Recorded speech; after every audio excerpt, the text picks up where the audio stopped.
Bonjour, donc aujourd'hui je vous fais une nouvelle vidéo sur quelle quantité de muscles devriez-vous gagner par an. Alors, il vous est peut-être déjà arrivé qu'on vous pose cette question.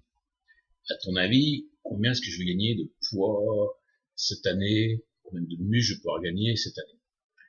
Alors pour répondre à cette question, en fait, il n'y a pas du tout de réponse.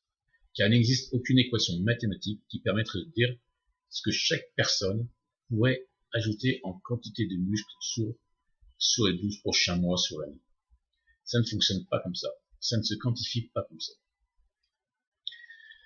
Alors bien sûr, au tout début, le débutant, quand il va s'entraîner, ces 12 premiers, voire 18 premiers mois, il va progresser. Maintenant, s'il fait appel, par exemple, à un coach, un bon coach quand même, je tiens à le préciser, ou si lui-même a de fortes connaissances en diététique, en musculation, il pourrait même exploser sur sa première année. Alors bien sûr, ensuite, il va avoir un déclin naturel.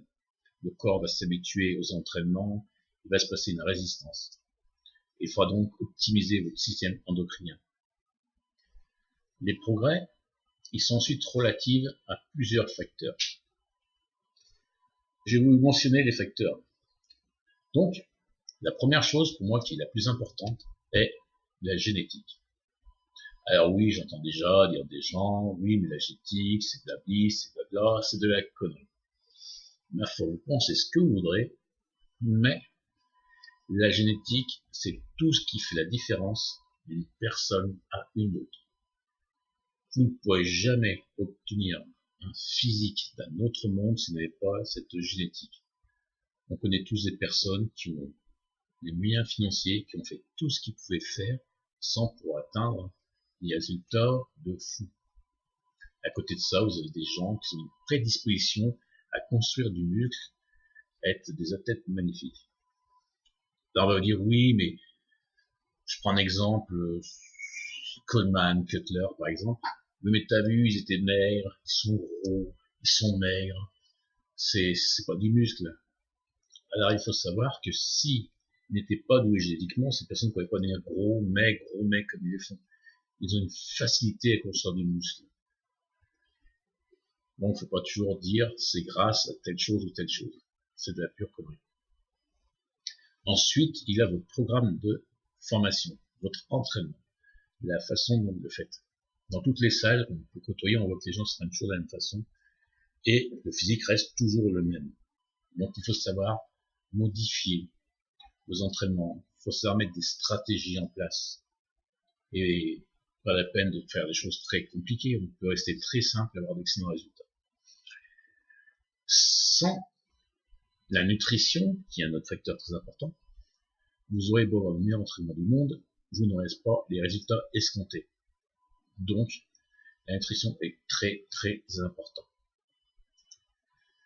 Toutes ces choses-là doivent donc se faire avec cohérence, intelligence.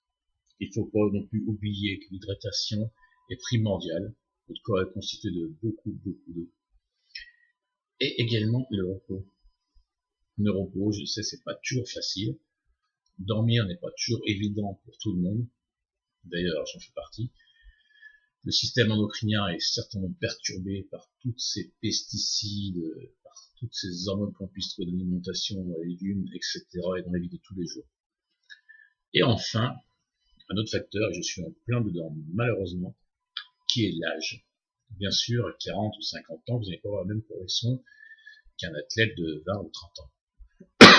Ce qui ne veut pas dire que vous ne progresserez pas, attention. Mais disons que les résultats seront beaucoup plus compliqués à obtenir qu'à 20 ans. Donc bien sûr, malgré que vous réunissez toutes ces choses-là, les prouesses sont toujours différentes d'une personne à l'autre. Ce qui rejoint bien la toute première chose que je vais citer, la génétique. Alors, au fur et à mesure, votre corps va passer par différentes étapes. La clé, celle-ci, est de toujours continuer à aller de l'avant. Ne jamais baisser les bras. Continuez. Restez cohérent. Restez intelligent dans vos entraînements, dans vos repas et sur vos suppléments, si suppléments il y a. ce qui peut parfois aider. Le repos également.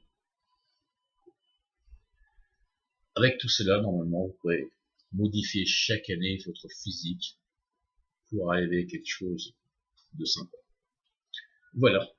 J'espère que cette vidéo vous aura plu. J'essaie de faire très simple et je fais encore cette vidéo comme j'ai l'habitude, c'est-à-dire à l'arrache, sans artifice, etc. Je ne suis pas un expert YouTube ou quoi que ce soit. Voilà. Je vous souhaite de passer une bonne soirée et à très bientôt, j'espère. Bye.